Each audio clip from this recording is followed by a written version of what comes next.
Hello and welcome to a short overview of Mortal Kin's components and mechanics.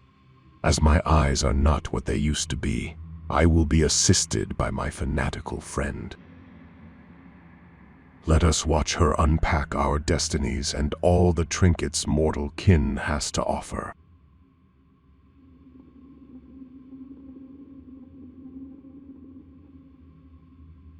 We will start with, well, of course, me. This is my character sheet. Show us yours, little one. Ah, Sartari blood is your birthright too, I see. Mortals are characters controlled by the players. At the start of the game, you can choose which mortal you wish to play with. Apart from me and my friend here, you have 4 more to choose from. The mortal sheet contains the following information: the number of wounds and trauma a mortal can sustain, their affinities towards Bes, Uru, and Sri, how many zones can a mortal move, and when they take their turn during combat. You track the number of wounds and trauma using these tokens, and when you reach the number written here, well, I will let you find out for yourself. Bes, Uru, and Sri values, on the other hand, impact the potency of your abilities. How well will you perform in encounters, and which weapons you are able to use. Make a visit to the Guild of the Cold Sand if you want to improve any of these 3. This is an enemy sheet. Enemies are hostile characters, not controlled by the players. Elites are tougher enemies, which use a D4 die to determine their actions. Special enemies sometimes spawn together with other enemies and introduce a new set of challenges for the mortals. Bosses are the toughest enemies, which function a little differently. They possess a card drawing mechanic and use the boss combat deck. During the game, any character may suffer from an affliction. To track this, place the affliction token on the character sheet or initiative card. Which one do you prefer inflicting, little one? Oh, yes, that one can be a nuisance. To track the location of all characters, the game uses areas and zones. Areas are represented by area tiles, and each of them consists of 9 zones. Zones with gaps in the white lines are considered passage zones. Adjacent zones are the ones that connect horizontally or vertically, but not diagonally. Each regular zone can hold up to 4 regular characters or 1 boss character. All zones have a specific numerical value, which is determined when the area is placed using the zone guide. To designate the first player for a specific scenario, all players make a roll with a D6 die at the start of the scenario. The player who made the highest roll takes the bonfire token and plays first. Player game turns are then played out in a clockwise direction. The majority of scenarios play out through 2 interchanging phases: the explore phase and the combat phase.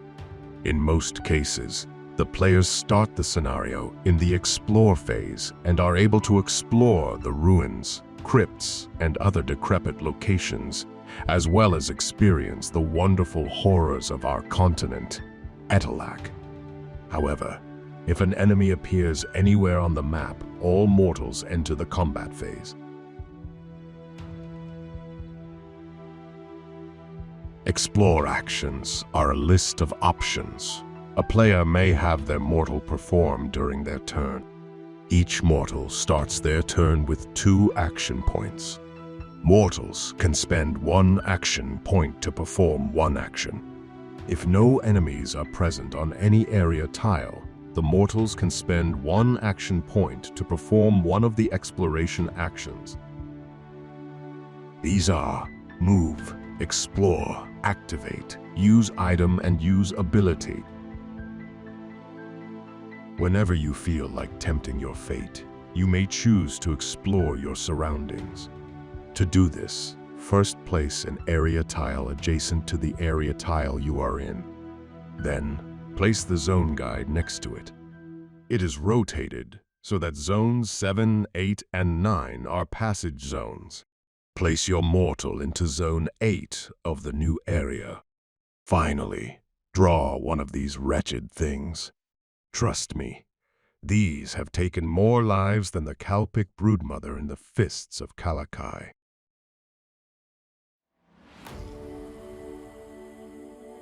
The Explore cards consist of 2 parts. First is the effect part. The mortals will sometimes need to perform certain actions, gain new items, or perform check rolls using their Bes, Sri, and Uru values. The second part of the Explore card represents what the area tile contains. To resolve this part of the Explore card, place the appropriate event tiles anywhere in the area. If there is a combat or an ambush icon on the Explore card, you enter combat after placing the tile. During exploration, if you come across this peculiar symbol, you may choose to interact with it and experience an encounter which will immerse you deeper into our world. Each encounter presents an opportunity for players to reap rewards that can bolster their gameplay strategy, yet they must tread cautiously, as some encounters may hold the potential to bring unforeseen consequences or penalties.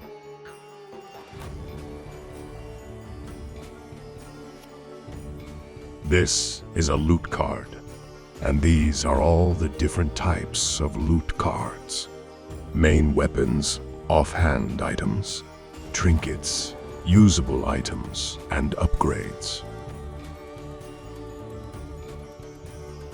Now, unfortunately, not all living beings share our vision. Some may choose to stand in our way. These situations will look similar to this. We have now entered combat. Players can now perform the following actions: move, basic attack, use item, and use ability. Characters now take their turns according to the initiative tracker. The best way to survive this is to start swinging away at your enemies with basic attack. Little one, show them what you found when you scavenged the last corpse. Are you sure you can lift that thing by yourself? My little friend will now perform a basic attack on this poor soul. To do this, she will consult the number of red dice on her weapon and the number of white dice on the enemy sheet. The red ones are attack dice, and the white ones represent defense. To determine who won this altercation, we will count the number of successes for attack and defense. 1s and 2s are considered fails. 3s, 4s, and 5s are successes, and 6s are criticals. In this case, my friend here rolled more successes than her adversary. She will inflict the number of wounds written on her weapon. Good job.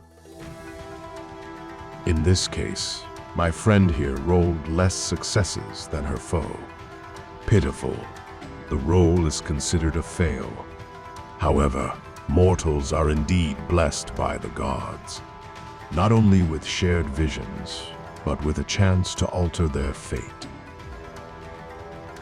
These are fate tokens, and players can discard one to re-roll any number of their dice. To better survive our harsh, forsaken world, mortals are equipped with a set of powerful abilities. You can use one ability once per turn, and using it requires 1 action point. Mortals can have 2 regular abilities and 1 mortal ability equipped. The latter are shared between mortals and drafted at the start of the scenario. There are 4 types of abilities. Passive abilities, which have persistent effects during exploration or combat. Special attacks, which are used in combat. Reflex abilities, which can be used outside of your turn, and support abilities, which allow mortals to adapt better to their fated struggle. This one, for example, is my favorite. How they burn, little one. Once you get used to the smell, you become elated. After the last enemy is laid to rest, the combat ends. It is now time to be showered with loot and other riches, such as material and quat tokens. These can be used for crafting and purchasing items and upgrades in an outpost after the scenario ends. This concludes our short overview of the game's basic mechanics and some of the components. We will meet again soon, as I have more stories to tell. Listen, the gods overlooking this forsaken plane are cruel and selfish, and you might be the one who will help me achieve my vision, gather as many valiant souls as possible, and defy our forlorn destinies. Spread the word, for our adventure starts soon.